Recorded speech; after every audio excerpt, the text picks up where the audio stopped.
Good morning, the 50 people who made it. We think a few more are coming, so we'll get the program started, however.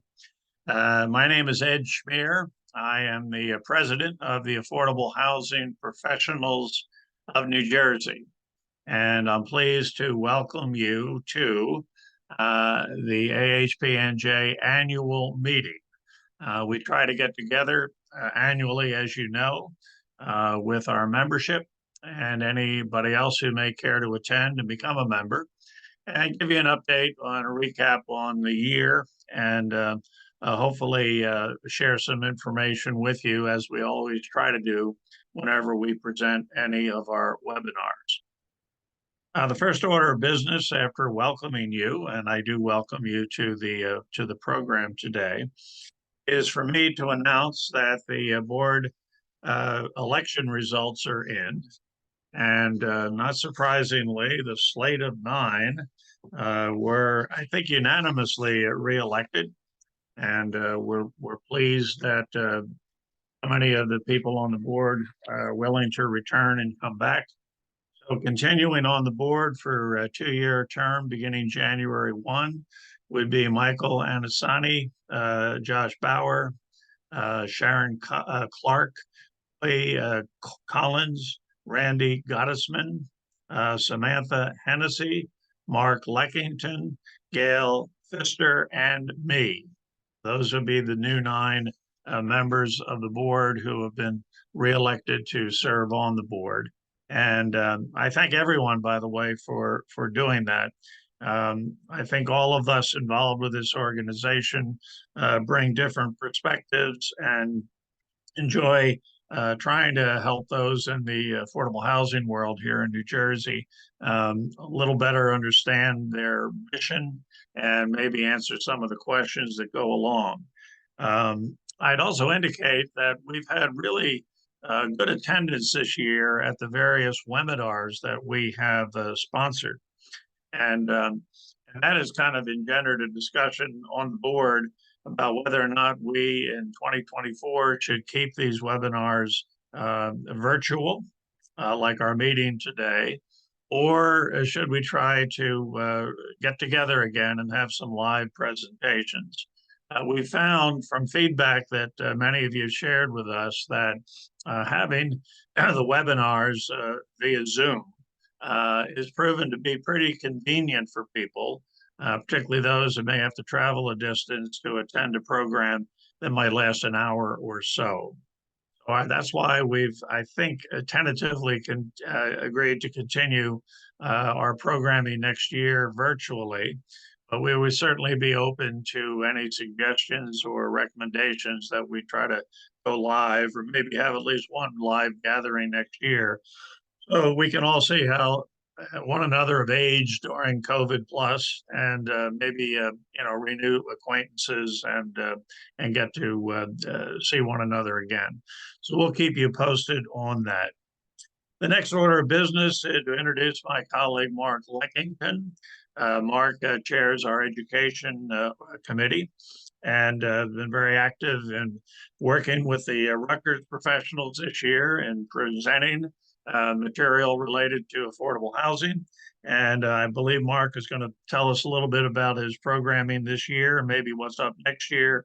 And most importantly, introduce the graduating class in the Rutgers program. So Mark, if you wouldn't mind, take it over. Thanks, Ed. Welcome, everyone. It's an honor to be here with you all and provide an introduction to the honorees or the students that have finished the certification. I think, as you all know, one of the missions of AHPNJ is to provide technical assistance and training to affordable housing professionals in New Jersey. And as Ed mentioned, we work extremely closely with Rutgers, specifically the Government Services Center, the Center for Government Services. And we produce a series of classes each year. It was a very stressful move, I think, for the instructors and for the Center for Government Services to transition over to Zoom and to create these meaningful and helpful classes for folks. And it's largely been successful. I think attendance has never been greater at the classes. The feedback has been extremely good. The only negative feedback that I see consistently, and Lakia, maybe you can address this, is the lunches. People really looked forward to those lunches. With the chicken salad on the croissant sandwich was very memorable. In all seriousness, Lakia and her crew are fantastic. Shout out to Yanira for her help and help with just being available for technical assistance. It's still a bit of a challenge sometimes with Canvas and some of the curveballs that we get, but Rutgers and even the IT people that are on hand are super helpful in making these things go smoothly. As I mentioned, Lakia Nicholson is a senior coordinator with us today from the Center for Government Services. She's going to introduce our graduating class this year. Lakia, do you want to take it away? Absolutely. Am I able to share my screen, Lindsay, now? Yes, you should be able to do that. Okay, thank you. So congratulations to all the graduates with us today. Your dedication to affordable housing is commendable and such a vital part of addressing one of our most pressing challenges. Congratulations. So we'll get right into thanking our instructors for this program. We have Frank Piazzi, Rick Fernandez, our very own Mark Lexington, Eileen Caruto, and Kathy Schultz. They do such a wonderful job with our students, working well with them and directing them in the way they need to go to perfect their expertise. So thank you to our instructors. And without further ado, we'll get into the student graduation. We have Tanya Adams, Peggy Brooks, Sharina Caban, Britton Cook, Jennifer Denisi, Dustin Gibbons, Jordan Goodwin, Aaron Gray, Jennifer Heller, Rolinda Jones, Peter June, Mark Lexington, Annette Ludlow, Deshawnay Pittman, Marlene Santinello, Edward Santiago, James Spurs, Agnes Theodosu, Albert Peter Van Koo, and Marianne Voorhees.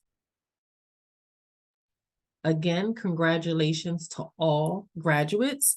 We thank you for being a part of our program, and we look forward to our shared partnerships and services as you move through your career.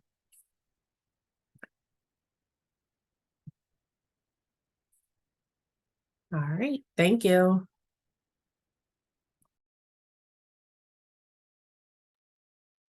Thank you very much for the participation you allow us to have with you and for all that Rutgers does for affordable housing.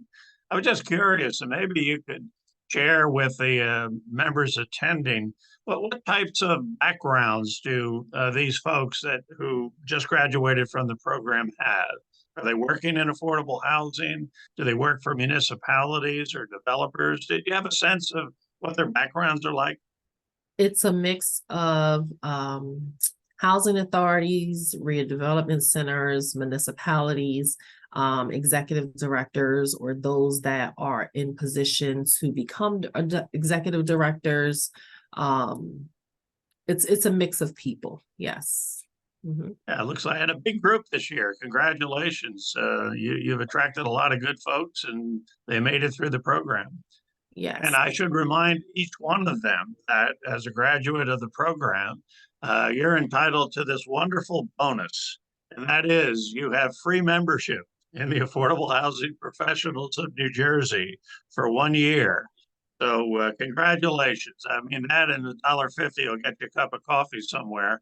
but at least we'd like to recognize you with that offer, and we hope you'll take us up on it during 2024 and attend some of our programming. So, Latika, thank you very much for all you do for the program and for working with us. No problem. And I want to remind everybody, you can use your membership during your renewal process.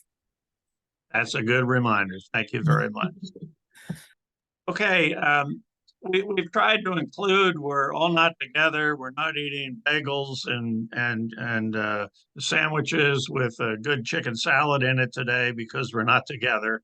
But we did want to have a portion of our program today to be somewhat of a webinar for us in terms of an update on the affordable housing landscape in New Jersey at the end of 2023.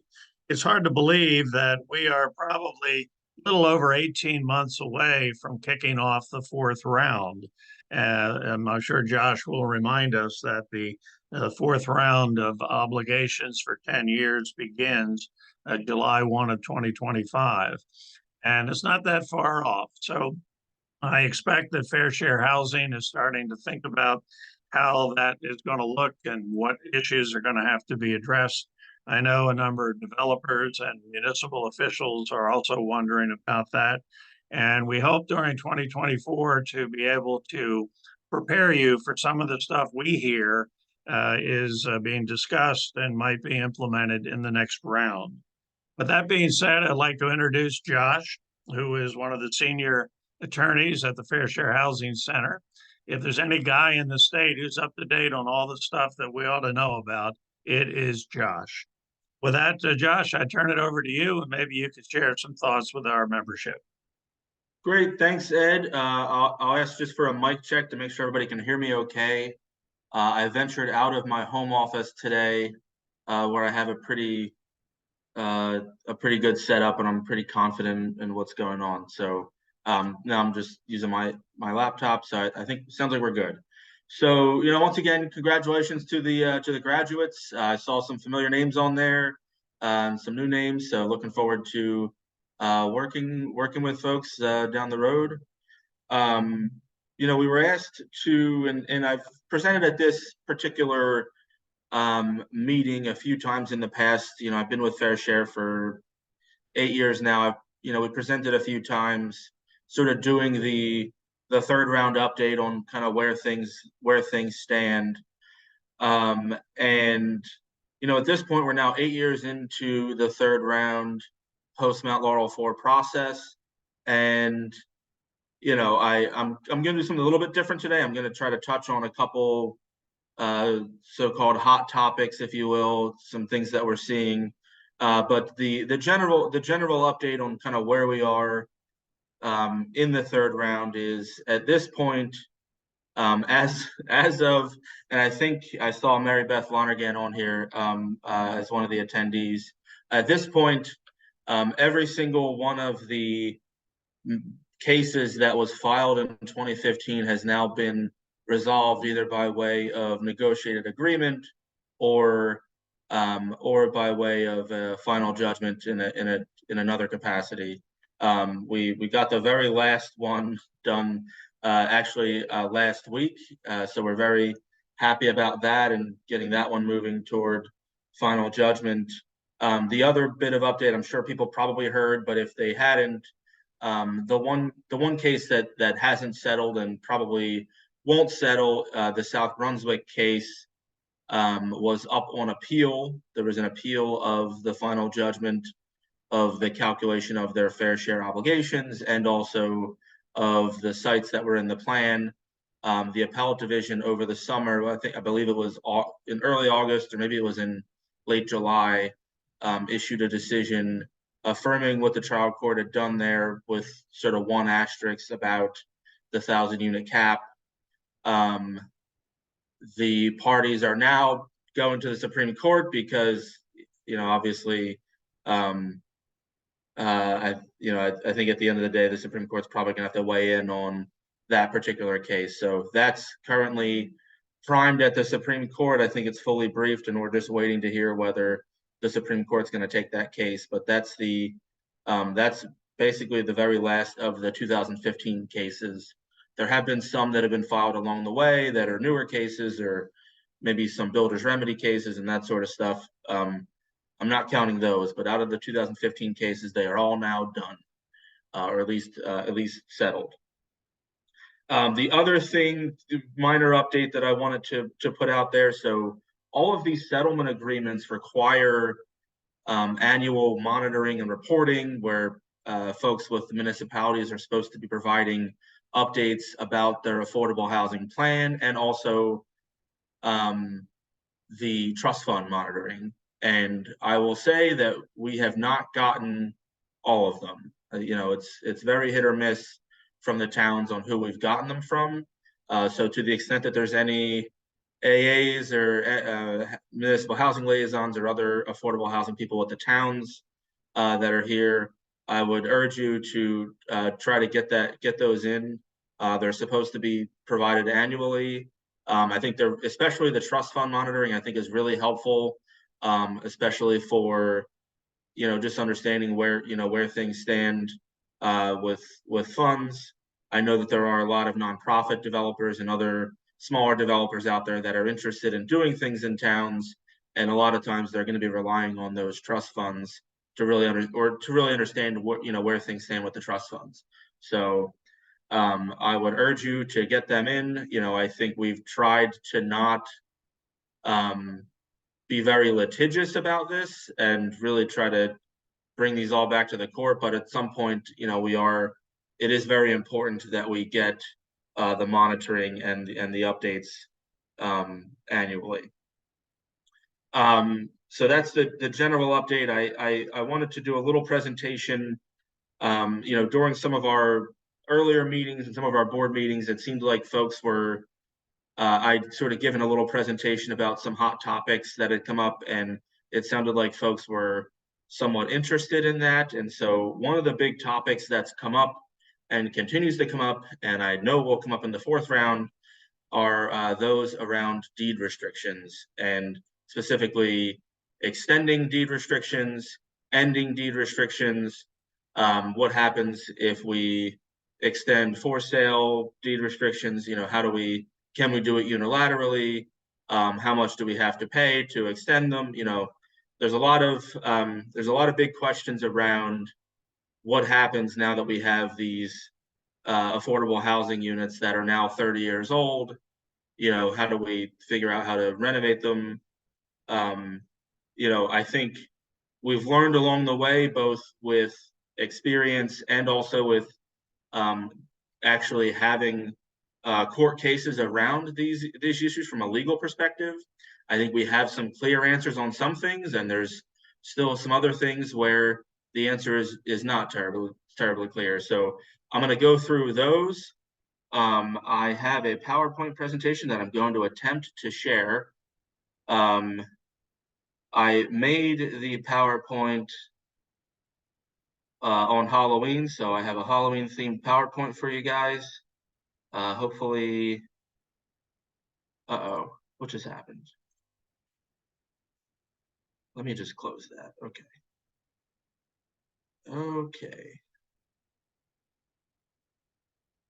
All right. Can everybody see that? All right, let me just figure out how do I start it?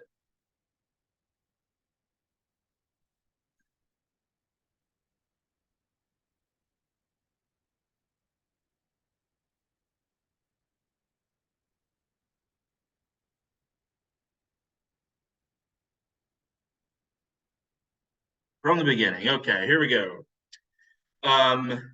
So, you know, one of the things that's come up a bunch of times, as I said, is, you know, what are we doing about extending deed restrictions? So we have a number of units, as I'm sure you're all aware, that are now coming up on their 30 years. In some cases, they were 20-year deed restrictions, but for the most part, we're dealing with now these deed restrictions that are in their 30th year. And maybe are ending, maybe we're going to try to extend them. And this is an issue that we've seen litigated a bunch. We've been involved in a bunch of cases. So I'm just going to go through a number of the cases that have come up. So for those of you that have been around for a while, I'm sure you've probably at least heard of the Society Hill case. But there are some other cases, including one that was just decided on summary judgment. Or I guess there was a denial of summary judgment earlier this year in the RG Realty case that I think is interesting to share. And we're gonna talk about that one. So I think what I want to do is sort of just prime us on where things are. So today we are now in UHAC territory. There are uniform regulations around how deed restrictions are recorded and what those deed restrictions are supposed to look like.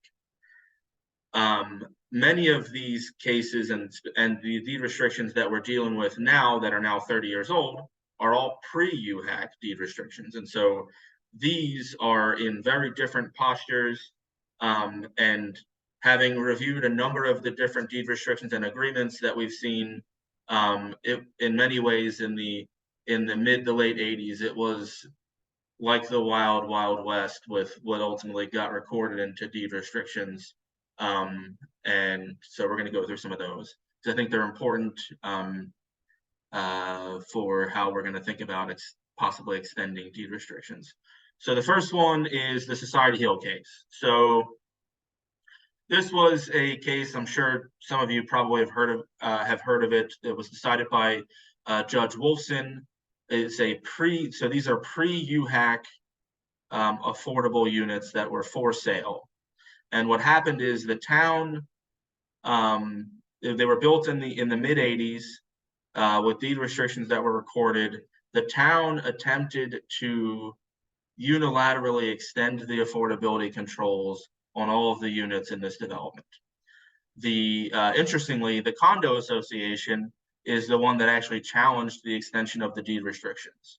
And this is a theme that we've seen where we've sometimes we'll see it's not the affordable homeowners that are challenging the extension of the controls. It's actually other entities. Usually we've seen HOAs and condo associations being the ones that are challenging it. And basically the township tried to extend the affordability controls. The condo association challenged it, and Judge Wolfson went through a very particular explanation for why. So obviously these are pre-UHAC, so UHAC doesn't apply. And so really what the key is in figuring out what do you do about these pre-UHAC deed restrictions, and in this case, these were the pre-95-5 rules as well, is what do the actual documents say? What did the parties expect when they recorded these documents? And in many cases, we're looking at not only the deed restriction, but also perhaps the zoning ordinance, maybe the resolution of approval, and maybe there's an agreement somewhere. Maybe there's an affordable housing agreement, or there's some kind of a settlement agreement. And in this particular case, Judge Wolfson went through and said, yeah, UHAC doesn't apply. This was all pre-UHAC, and so we're really looking at what did the parties expect? And in this case, the language was very clear. The terms and restrictions and covenants shall automatically expire and terminate at 30 years from the date hereof. And so ultimately, in the Society Hill case, after really going through, there's some other, and I'd encourage everybody to go take a look at the case, but there's some other explanations about some of the language and the documents, but it ultimately boiled down to this particular phrase. And ultimately, Judge Wolfson invalidated the extension of expiring controls on all of the units, except for one. There was one homeowner in this development that actually voluntarily extended their deed restrictions. There was one family that did that, and so that one stood. And so it was sort of interesting because if you could foresee that the individual homeowners are going to have different interests than, say, the condo association. I think one of the big things that we've seen with the condo associations is that prior to 2001, the HOA fees were were not even between the affordable homeowners and the market rate homeowners. The affordable homeowners in many cases were paying lower HOA fees. And so one of the things that we're seeing and why we're seeing these challenged by the HOAs is that they want there to be, they view it as they're losing money, and so they want to get the affordable homeowners to start paying the same amount of HOA fees as the market rate homeowners. The interesting thing about this case is if the affordable homeowner actually agreed to the extension, the judge was not going to invalidate the extension. And so I'm not 100% sure, but I would suspect that there were probably some other homeowners that later did agree to extend the affordability controls on their units, and that stood. So this is sort of the framework for pre-UHAC, pre-95.5. You have to look at the documents. The next one, sort of similarly, I think I'm missing a slide or two.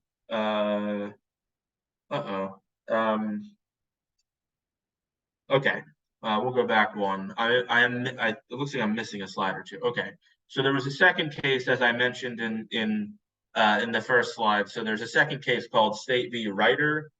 This was a case out of East Hanover, where we are also talking about they're pre-UHAC, but they are post-Fair Housing Act deed restrictions. And so in that case, the court ultimately decided, and this was one that actually went up to the appellate division, and it was one of these interesting cases where there was a couple that was sharing an affordable housing unit. Confusingly, one member of the couple's name was Reiter, R-E-I-T-E-R, and the other one was named Rayter, R-A-Y-T-E-R. And basically what happened is there was allegations that one of the people had moved out of the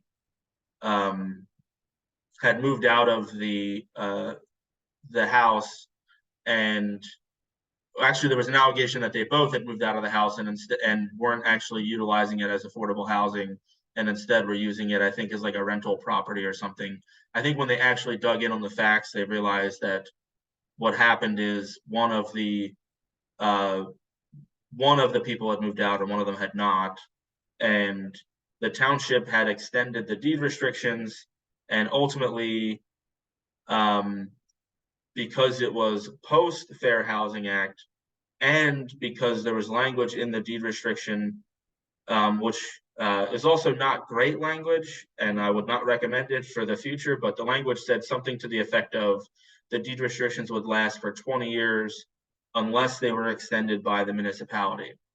I think obviously with the UHAC deed restrictions, we want to see the at least language, not the at most language, but in this case, it ended up working out because it reserved the right of the municipality to actually extend the affordability controls. And so that's one called State v. Ryder. It's pre-UHAC, but it's post-Fair Housing Act. And so the court ultimately found that many of the conditions that were imposed post-Fair Housing Act, including some of the rules from COA, would apply. And in any case, the language of the actual instrument itself specifically reserved the ability of the municipality to extend the affordability controls. So these are on for sale units. So Society Hill and State v. Ryder. The next one is one that we've just dealt with, or I should say, are in the process of dealing with. So this is a rental development, and in this case, we are again pre-UHAC, and we are pre-FHA, and so we are in the realm the same as Society Hill. What does the instrument say? What do the deed restrictions say? And so in this one, I'll just give you a little bit of background. It's a very large inclusionary development that's in Montville Township in Morris County. This was one of the Morris 27 that was sued by the Public Advocate and the Morris County Fair Housing Council way back when. And this was a very large inclusionary development. I think it has like 800 units and 168 affordable apartments that are coming up on their 30-year deed restrictions in phases starting, well, when the case started, it would have been last year, on through 2029. And ultimately what happened here is the municipality attempted to unilaterally extend the affordability controls by ordinance. The developer challenged that ordinance, and that was this case. So it's RG Realty versus the Township of Montville. And what happened is we Fair Share Housing Center has participated in this case. And we, in this particular instance, we're taking the side of the township because we felt like the language in the documents made it pretty clear that the landlord's position was just not really tenable. And many of the documents had the classic UHAC language that said at least 30 years, and had some other ancillary language that suggested it would be longer than 30 years. And so ultimately, this was enough that the court denied summary judgment on this and was going to set it down for trial ultimately. I think if we didn't have that, it would have been decided just like Society Hill, and it would have just been invalidated. The extensions would have just been invalidated. And instead, because we had this language that makes it pretty clear that there's something different going on here than in Society Hill, the judge ultimately was priming to have a trial. At the moment, we are, I think, very optimistic that we're going to have a way to resolve the case that is going to extend maybe some of the units. And one of the big issues in this case is because we are in the pre-UHAC territory. One of the things that UHAC requires is that once the affordability controls have run, even if you're going to end the deed restriction, the existing residents can still stay as long as they are still income qualified. Those protections aren't obvious if we're in pre-UHAC territory. And so this is one of the reasons that this case was actually brought in the first place is the landlord had actually sent lease addendums to the tenants, basically saying, hey, sign this because your deed restrictions are going to be ending at the end of the year, and presumably your rents are going to go up. One of the things that obviously we're looking to preserve here in this particular instance is to make sure that existing residents will have the ability to stick around as long as they're income qualified, even if their units aren't going to be extended. So I will, hopefully we'll have an update soon on this one. I was hoping that we were going to have the agreement completely done and I could actually share it as part of this talk, but it is not quite done yet. So I don't want to say too much more just because, it could all fall apart and we could end up having to have a trial. So here's hoping we don't have that. The next one, this is the other slide that's missing. So the one I wanted to mention in addition is, I don't have a slide for it, but it's Avalon Bay versus Princeton. Another case that I'm sure people have probably heard about. This was the case where Avalon Bay was challenging Princeton's ability to use the UHAC language in their deed restriction. And so specifically the language that has at least 30 years and also provides that the deed restrictions would only be ended after the adoption of a municipal ordinance. Ultimately, Princeton won. This case went up to the appellate division, and ultimately the appellate division said, yep, UHAC applies.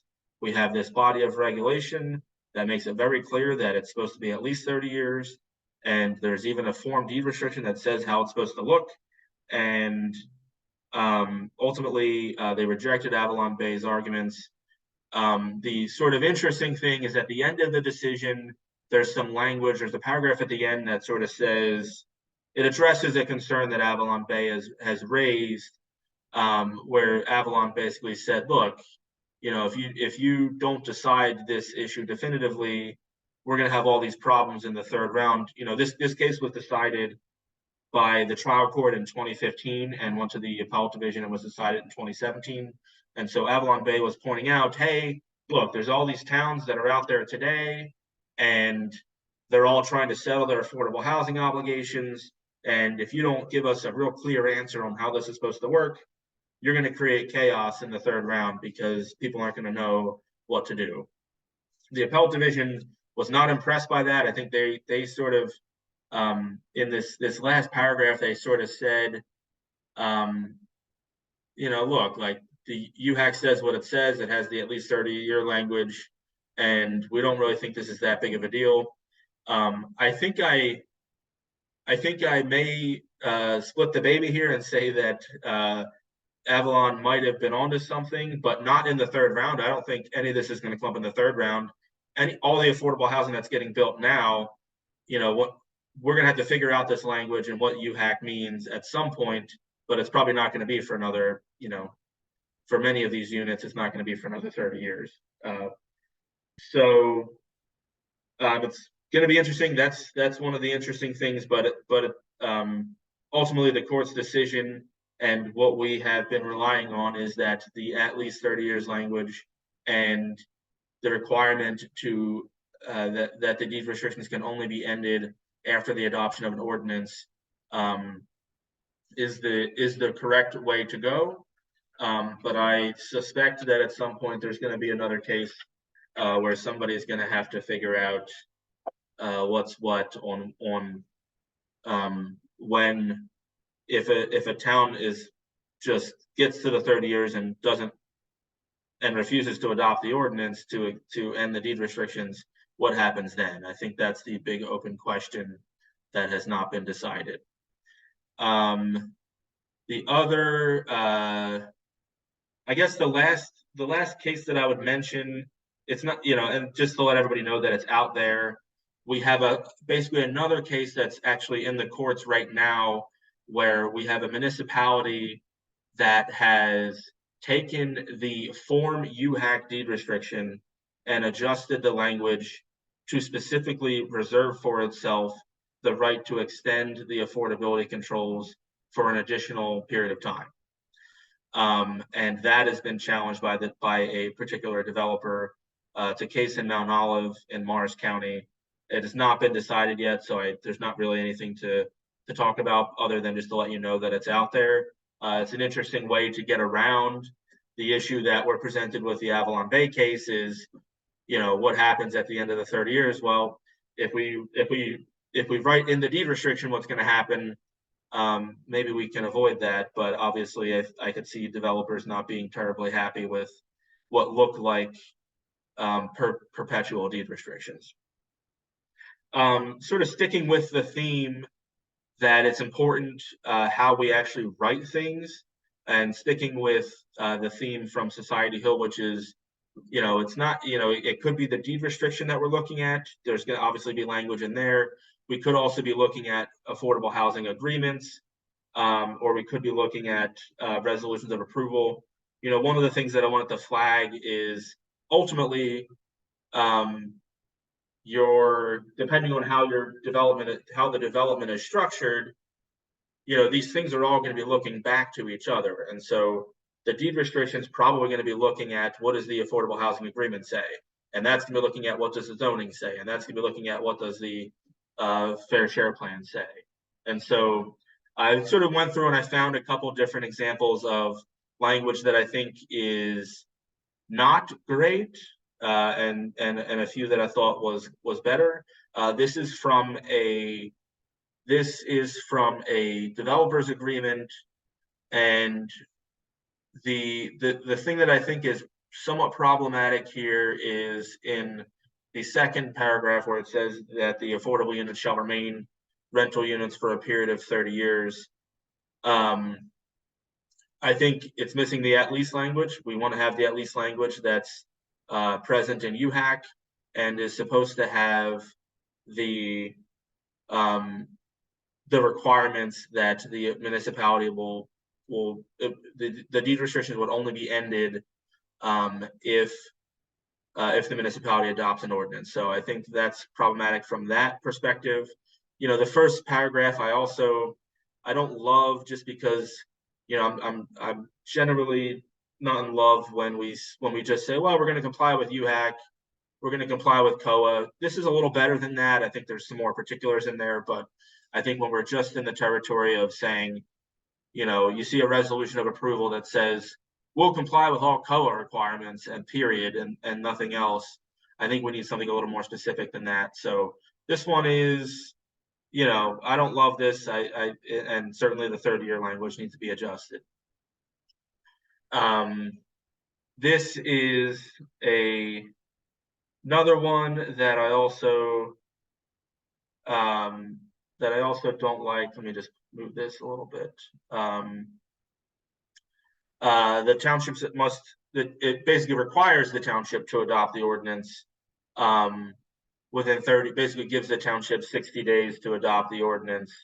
I think that's also problematic, in part because I think that the towns, after the, you know, as we're getting to the 30 years, or maybe even after the 30 years, you know, we're supposed to be actually thinking about whether we need to extend the deed restrictions, or whether perhaps the town wants to take steps to fund extending the deed restrictions. And if we're preemptively 30 years ahead of time saying we're automatically going to end them, we're not really allowing that discussion to happen when it's supposed to happen. So I don't love this language.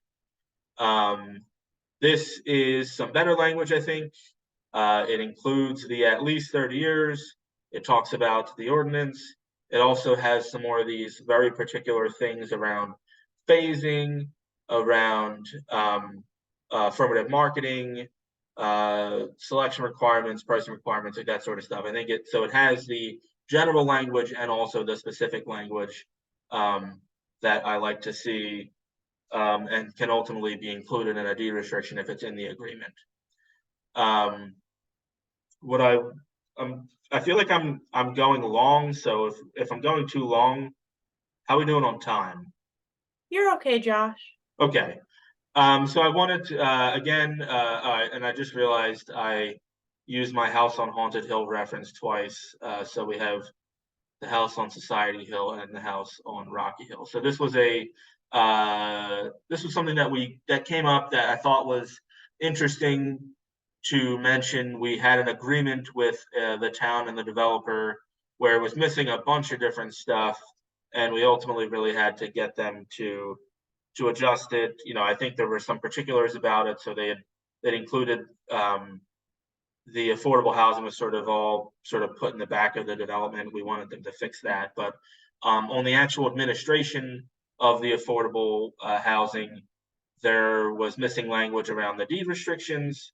There wasn't really good phasing language, and there was also really big questions around the affordability controls. So some of you probably may have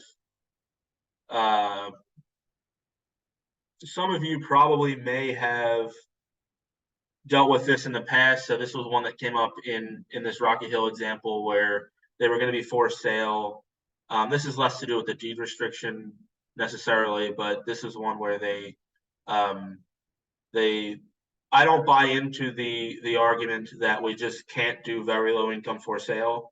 I think it is more challenging, but I don't think, and we're not in a position, I don't think, to agree that we're just not going to have any very low income for sale and we're just going to remove it. And so that's what this one agreement attempted to do, and we made them go back and fix it. This was one, and this was another one where we had a problem with how they had written the agreement. So we have Rocky Hill, which I don't know how many of you, if anybody knows anything about Rocky Hill. It is a tiny, tiny, tiny town that is in southern, I want to say Somerset County, and it's not far from Princeton, actually. and they had basically had this one site that was going to be developed as part of its affordable housing plan as an inclusionary development that was all going to be for sale. And what the developer was demanding, or excuse me, what the town was demanding, was that the developer was going to be responsible for all the administration of the affordable units, which is fine, except that they were going to be for sale. And so we had a town that really had no other affordable housing. As far as I can remember, this was the one big site in their plan. And we had a situation where the developer is going to sell their units and then is going to be gone. And so how do we handle resales? How do we handle income qualification when we're doing the resales? And how do we make sure that there's affirmative marketing when these affordable units come up for resale? And so we had to make them go back and fix this. I forget what they ultimately did. I think they agreed that the initial sales were going to be done by the developer, and then I think they were going to work with Princeton's administrative agent in the future if there was going to be resales. Let's see. I think that's the last thing that I wanted to do on from the PowerPoint. Let me just make sure I got everything. I think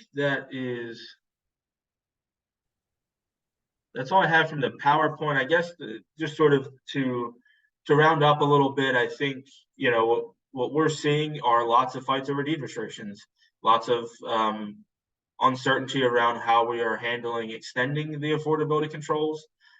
We have seen towns utilizing trust funds, which we encourage, to extend for sale deed restrictions. We've seen residents and homeowners that are interested in doing that. But the big issues that are coming up are when is it appropriate for the town to unilaterally extend the deed restrictions? When do we have to go get an agreement with either the owner of a for sale unit or perhaps the owner of an apartment building? How do we make sure when we are extending the affordability controls that we are also making sure that that necessary repairs are getting made? These are in fact 30-year-old homes, and so obviously there's probably some upkeep that needs to happen that we need to make sure is done.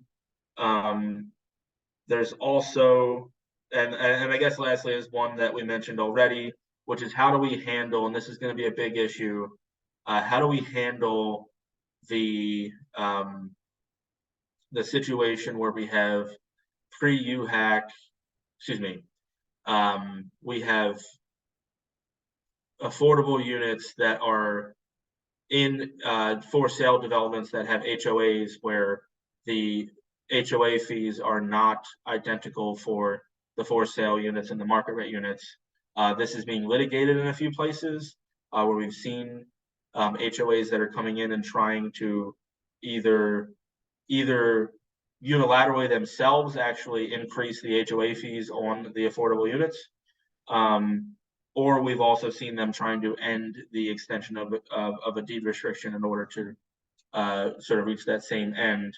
The one thing that has come up that I think is interesting, and I think I only really started to realize myself as we sort of dug into some of these cases. In many of these pre-2001 developments, the affordable units in many cases were smaller, maybe didn't have access to the same common elements in an inclusionary development. I think there was a change in sort of policy and in approach, and that's definitely been borne out over the years due to the advocacy of Fair Share Housing Center, and also I'm sure some of the other people that are on this call, and where we are seeing more complete parity in the treatment of affordable units in these developments. But one of the things that we have seen coming up a bunch is, we have a case, I think there's one in Morris County, I forget which town it's in, where the affordable homeowners are being called upon for a special assessment to help make repairs to all of the decks that are in the development. And if you go back and look, none of the affordable units have decks. It's only the market rate units. And so, I think there's an issue there that's going to need to be figured out. I think there's some really thorny issues around condo law and also affordable housing law and how we handle these extension of controls that probably a smarter person than me is going to have to figure out, or a wealthier person, maybe somebody with a lot of money that can help contribute to some of the HOA fees or something. But that is what I have on deed restrictions, and I think that's it. If anybody has any questions, I'm happy to answer any questions, but I'm gonna stop talking now. Josh, this is Brian. I'm just gonna read some questions that came in through the Q&A and the written part of the Q&A, and then maybe you could help answer that. There's a question from Irvin Oros. There is a slew of HOA groups that are raising their fees after 30-year controls are over. It is troubling for many affordable housing occupants. What is Fair Share Housing Center's position on this? What do we tell affordable housing renters and homeowners?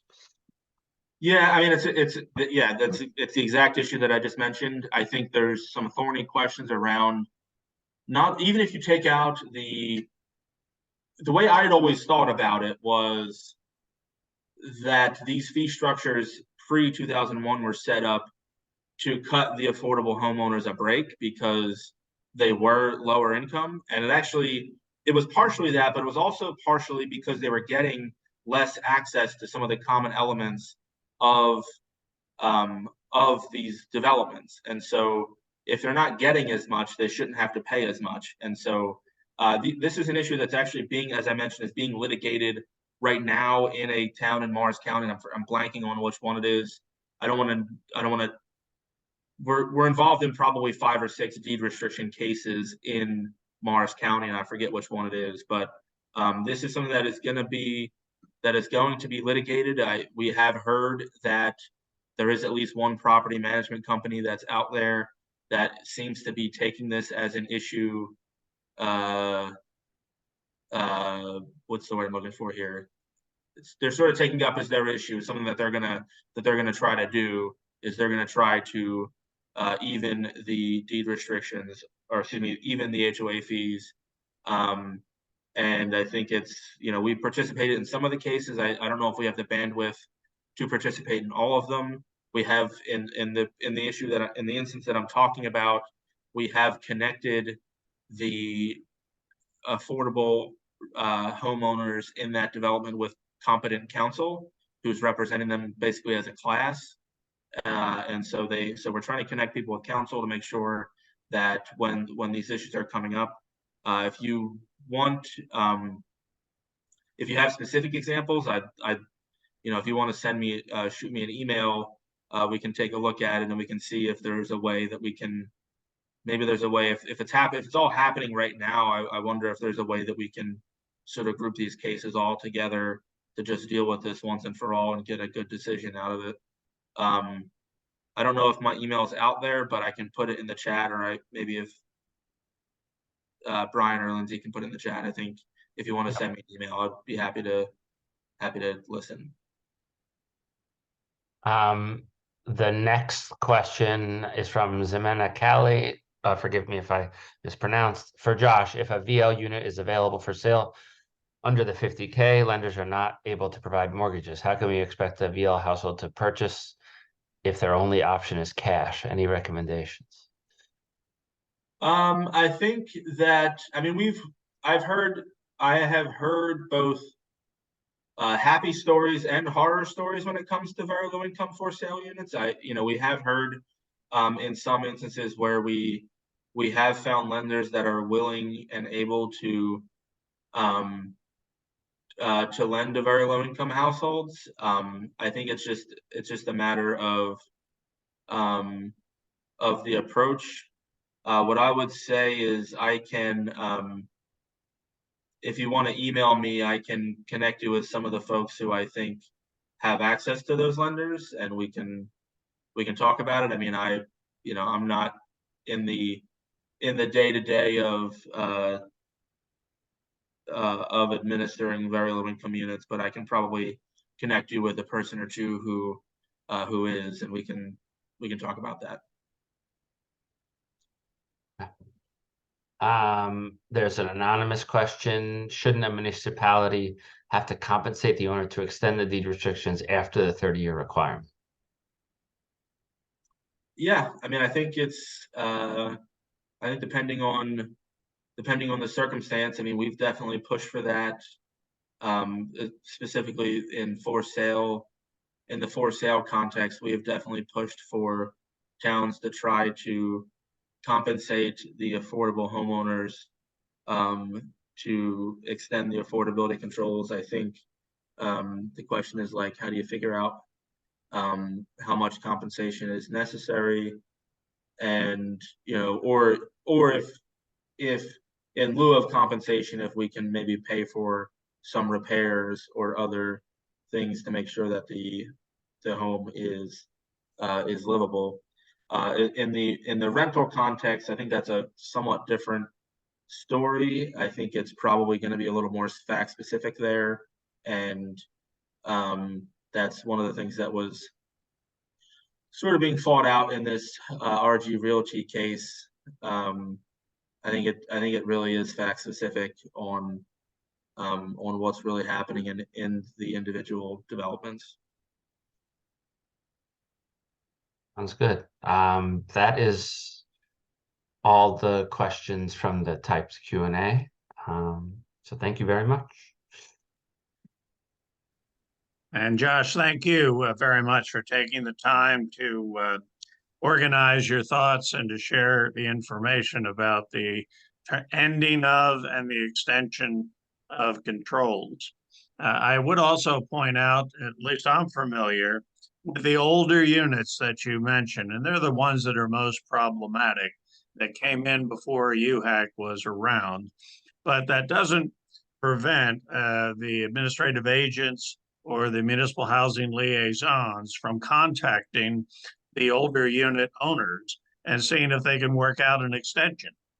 We've experienced a number of the older occupants of these older units are interested in doing that to keep their taxes at a very reasonable level. Usually the taxes are about a quarter of what otherwise would be. And also, a number of communities I've worked with are utilizing their trust fund monies as affordability assistance to give either payments directly to the folks, or they're doing an inventory of what needs to be done to those units in terms of major systems, which, as you pointed out, are pretty much shot at the end of 30 years. So they have worked up a deal where they'll replace your hot water heater, your HVAC system, other structural and major systems to the property. And many times, if a community has a rehabilitation obligation, even though you might be an affordable unit, you can still requalify that affordable unit for rehab money if you wanted to give a grant for that purpose. So there's a lot that administrative agents can do to be proactive in getting in touch with the older ownership, affordable units, whether their deed restrictions are to expire or not soon, or have expired, and to see whether or not they would be willing to extend them.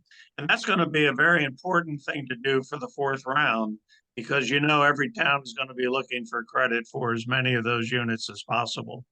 I think Josh is a heads up on the topic of the expiration of the restrictions and the natural, after 30 years, or the extension of controls is really going to continue, as Josh pointed out, to be a hot issue as we move forward to the fourth round. So that's it. It's 11 o'clock. We started at 10 o'clock. We try to be prompt. Again, congratulations to all the graduates, and we appreciate them getting qualified to be affordable housing professionals.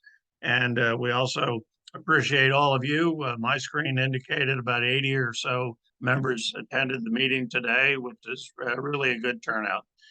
We'll keep you informed. Brian is putting together some programming for the dead of the winter months, so we'll be in touch with you about our next webinar. And on behalf of AHPNJ, I'd like to thank you again for attending our meeting. And who knows, maybe we'll see you live and in person next year. With that said, good morning and have a good day. Thank you, everybody. And a short survey will hopefully appear on your screen as we end this webinar. It's just one question, so if you could fill it out, that'd be great. Thanks so much. All right, goodbye.